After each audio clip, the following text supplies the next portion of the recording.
Coba deh bayangin, gimana rasanya kalau bisnis-bisnis yang kita andalkan setiap hari, toko langganan, bank, atau bahkan pemasok kebutuhan pokok, itu ternyata punya kita juga. Ini bukan sekedar angan-angan loh, ini adalah model bisnis yang nyata dan akarnya tuh kuat banget di komunitas. Coba pikirin deh sejenak. Gimana kalau Anda ikut punya suara dalam pengelolaannya, dan yang paling penting, ikut merasakan langsung keuntungannya? Nah, inilah ide dasar yang luar biasa di balik sebuah koperasi. Sebuah konsep di mana kepemilikan dan keuntungan itu kembali lagi ke anggotanya, kembali ke kita semua sebagai komunitas. Oke, sekarang ayo kita bedah lebih dalam lagi. Apa sih sebenarnya koperasi itu? Karena ini tuh lebih dari sekedar bisnis biasa, ini adalah sebuah gerakan.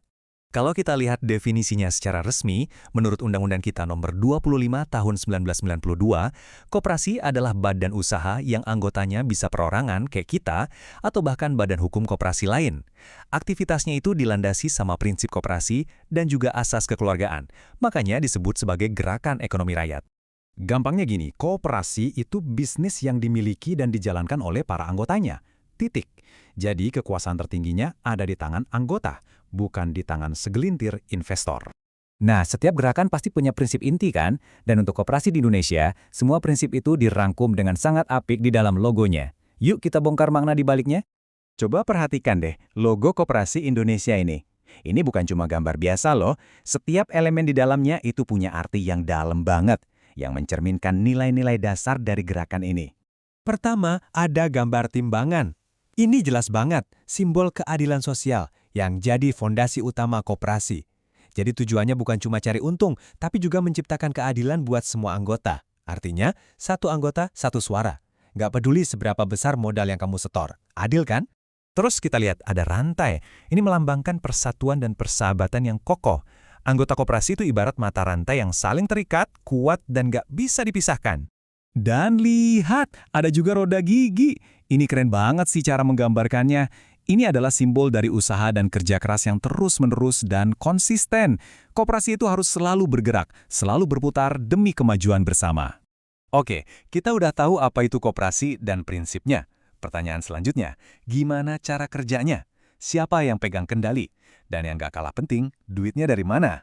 Soal struktur, ini yang bikin beda. Sangat demokratis. Kekuasaan paling tinggi itu ada di rapat anggota. Nah, dari rapat inilah dipilih pengurus yang akan mengelola koperasi sehari-hari dan juga pengawas yang tugasnya memastikan semuanya berjalan lurus. Jadi, benar-benar dari anggota, oleh anggota, dan untuk anggota. Lalu soal modal, sumbernya ada dua. Pertama, modal sendiri. Ini datangnya dari kantong anggota sendiri, kayak simpanan pokok, simpanan wajib, dan ada juga dana cadangan. Kedua, ada modal pinjaman. Ini bisa didapat dari anggota lain, koperasi lain, atau lembaga keuangan kayak bank. Biar konsep ini makin kebayang, kita ambil satu contoh yang mungkin familiar banget buat sebagian dari kita. Koperasi sekolah. Ini tuh model pendidikan bisnis yang keren banget. Koperasi sekolah, ya kayak yang kita lihat ini, biasanya bentuknya toko yang jual alat tulis dan kebutuhan sekolah lainnya. Tapi fungsinya itu jauh lebih dari sekedar jualan. Ini adalah laboratorium mini buat para siswa belajar bisnis dan kerjasama. Terus apa bedanya sama koperasi biasa? Beda banget. Koperasi sekolah itu nggak berbadan hukum. Tujuannya juga bukan semata-mata cari untung untuk kesejahteraan ekonomi, tapi lebih ke pendidikan dan latihan. Dan jelas, anggotanya ya para siswa di sekolah itu. Nah, ini dia bagian yang paling seru. Kalau koperasi dapat untung, uangnya lari kemana? Konsepnya namanya sisa hasil usaha, atau biasa disingkat SHU. Yuk kita lihat gimana kue keuntungan ini dibagi-bagi. Jadi, SHU itu pada dasarnya adalah laba bersih koperasi selama setahun, setelah dikurangi semua biaya operasional, penyusutan, dan pajak. Dan kuncinya di sini, SHU ini dibagikan kembali bukan cuma ke anggota, tapi juga dialokasikan untuk pengembangan koperasi itu sendiri. Pembagiannya gimana? Itu semua diatur di anggaran dasar koperasi.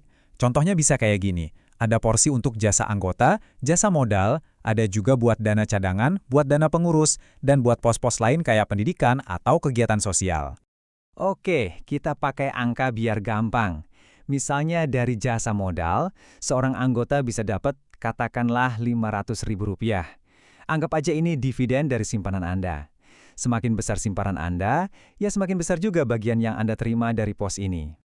Eits, tapi nggak cuma itu. Anggota yang sama juga bisa dapat lagi. Misalnya Rp312.500 dari jasa anggota. Ini adalah cashback atau bonus karena Anda aktif bertransaksi di koperasi. Jadi, kesetiaan Anda sebagai pelanggan juga dihargai. Jadi intinya gampang banget.